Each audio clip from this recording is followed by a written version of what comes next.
family in the state of Texas. They're calling for you to step down. How do you respond? Well, I think it's important for people to understand the details of this. And the DA, the highest ranking prosecutor in Travis County, who also has oversight for state officials, this individual was stopped driving while drunk. She had almost 3 times the legal limit of alcohol, 0.238, I believe is what it was. When you look at the video, not only of the stop, if you look at the video of Ms. Lindbergh when she was being booked into the county jail, the abusiveness, she was kicking on the door, she was abusing the law officials, she had to be restrained.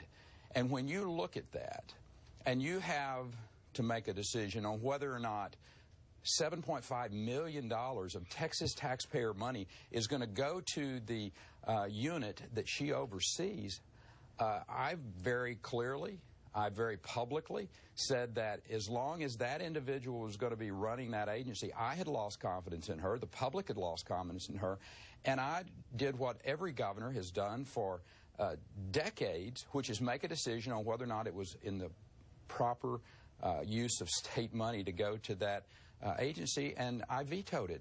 That's what the rule of law is really about, Shannon. And I stood up for the rule of law in the state of Texas, and if I had to do it again, I would make exactly the same decision. Well, the special prosecutor in this case says he thinks you should take this seriously. He's looked at the law, he's looked at the facts, interviewed more than 40 people. You know that these charges on conviction could result in more than 100 years in prison. He's convinced the grand jury it is a different game with a jury. But is there any small part of you that's worried at all that that will happen?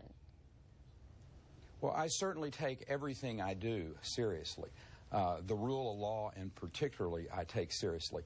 But let me just share with you, David Axelrod said that this was a very sketchy indictment. Professor Dershowitz, who is not exactly my cheerleader, said that it was outrageous. So I think across the board, you're seeing people weigh in and reflecting that this is way outside of the norm. This is not the way that we settle differences, political differences in this country. You don't do it with indictments. We settle our political differences at the ballot box. And I think, you know, across the board, when you got David Axelrod and Harvard law professor Dershowitz saying the things that they said, I think it's pretty reflective of what we're looking at here. And I also want to say thanks to people like Rick Scott and Jeb Bush and Bobby Jindal and Senator Ted Cruz that have very publicly stated that they too think that this is way outside the realm of any type of thoughtful look at the laws in the state of Texas. You mentioned the David Axelrod tweet. He said that the indictment seemed